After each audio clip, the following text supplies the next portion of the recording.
So why am I standing next to my good buddy Bob today? Well, Bob stands for Body Opponent Bag, and this is a Century product. But the reason why I wanted to feature him today in a video is because of a funny thing that happened last night with one of my clients. So this is in the gym here, and we're talking about this thing, and the stuffing comes out of him, and so I'm gonna get a new one. But I was thinking about just getting a cylinder, not a actual dummy, and I think it's better for punching overall. But I said I'm gonna get a new one, but it's not gonna be a man. I said man, and the first thing she goes, she stops me and she goes, "Wait, what are you gonna do? Get a woman doll?" And we both started laughing, right? So before I said I'm gonna get the cylinder, she was like, "Wait, are you gonna get a woman?" And I started laughing, and we both started laughing because how ridiculous would it be if we had a woman doll? And it's an interesting thing to think about. Why am I would be uncomfortable with a woman doll. I think even women would be uncomfortable with a woman doll, but we are completely fine with Bob, right? Body Opponent Bag, but Bob, and we beat the heck out of Bob, and no one cares. No one's ever fought for the rights of poor old Bob here. But if it was a woman, people would be up in arms, and I would be kind of like, wait, what are you doing hitting a woman?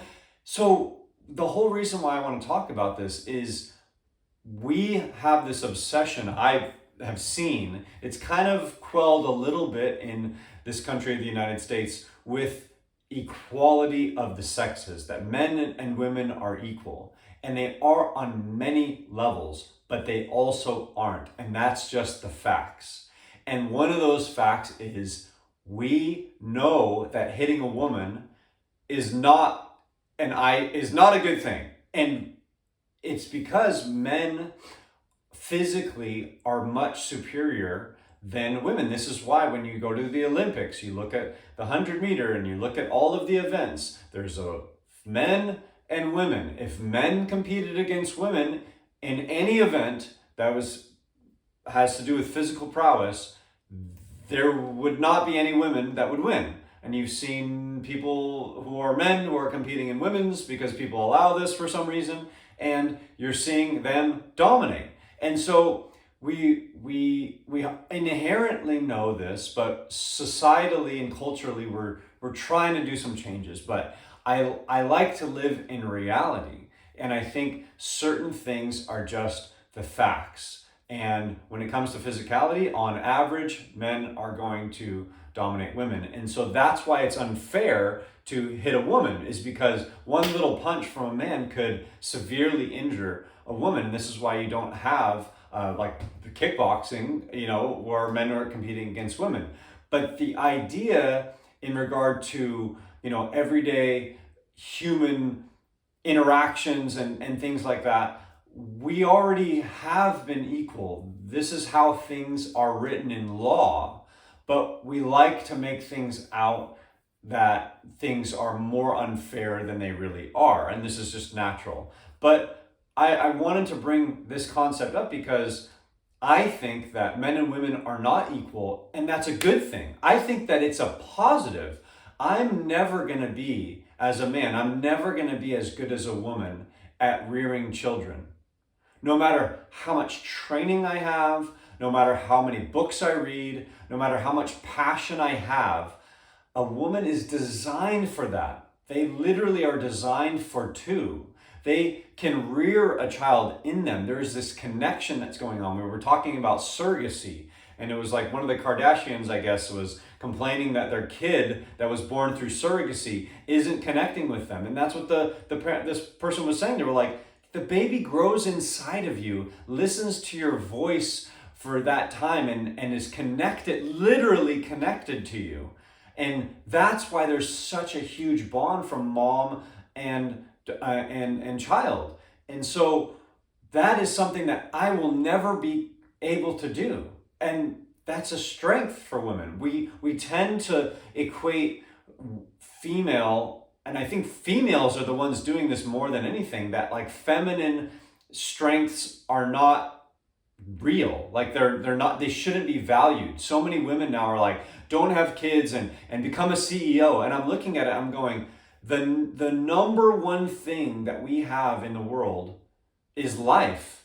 Like, procreating is the only reason why we have a world to begin with, the only reason why we're here. And yet you're going to look down on that and say that that's not as important because men have dominated this other field. It's like saying that, being good at soccer is the most important thing because and to do that you have to be a man, because the best male team, it's like, what do you mean? Like, the only reason why people are even able to play soccer is because women are giving birth to people and they're able to live life. You're life-giving, and we've belittled that, and I think women are belittling that more than anyone, and it's not equal. I can't do those things, and just like a woman can't do certain things physically, is it really that important? What are the important things that we have equality with?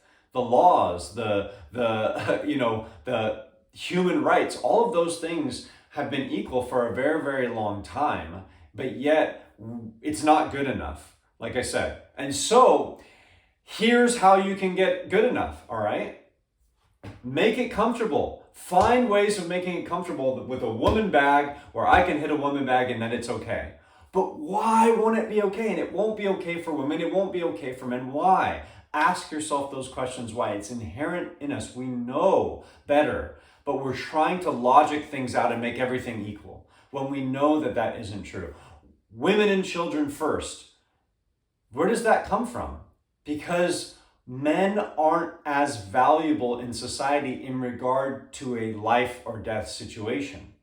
Meaning, if we were going to procreate the species and we had to choose between, if there was 100 people, what should we do? You'd only need one sexually viable man to keep that species alive. If you only had one woman and you had a bunch of men, you'd only be able to give birth to one kid or maybe twins every so often. Whereas if you had 50 women and one viable male, you'd be able to procreate and go. So women are much more valuable. Children are much more valuable because of their upside. And that's why men do all the dirty jobs and the dangerous jobs and go to war and are on the front lines. But that's also where our strengths are. We're willing to die. And we know what comes along with that. And we're now saying, no, everyone should be equal.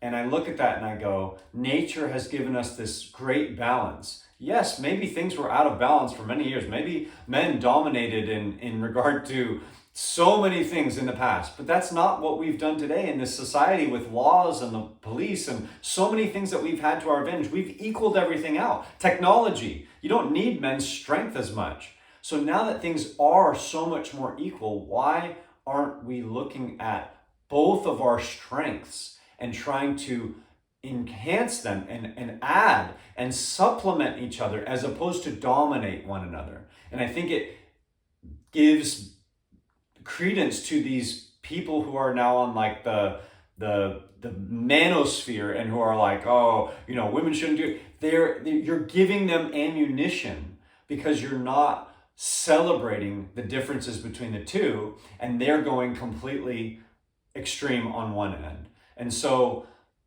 to me, I thought it was just a funny thing to think about, why inherently, I know why that's ridiculous, but I don't even think about it. I never even thought about that this is a man and it's just okay to hit a man. I never even thought, but that's just what it is. Exactly, because we are so accepting of certain things, but yet if we wanted to talk about equality with this, it would be a very different story.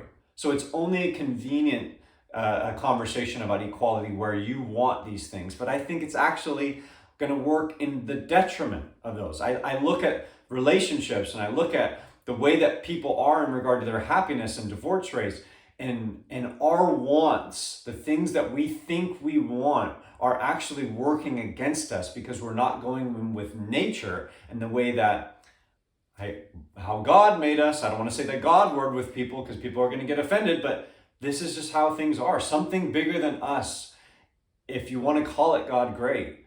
That's what I call it, has given us kind of these foundational things, and we inherently know those, and we're trying to logic our way out of them, and it's not working out. I don't see it benefiting us that much. A little bit, like I said, in the past, we kind of did all that. We got everything kind of equal. Now we're in this state of equality and it's not good enough. And we're using our brains too much and not using our intuition, the thing that God gave us. So anyways, I thought that was a funny little thing that happened. He doesn't mind. I don't mind. I don't think anybody minds us beating him up.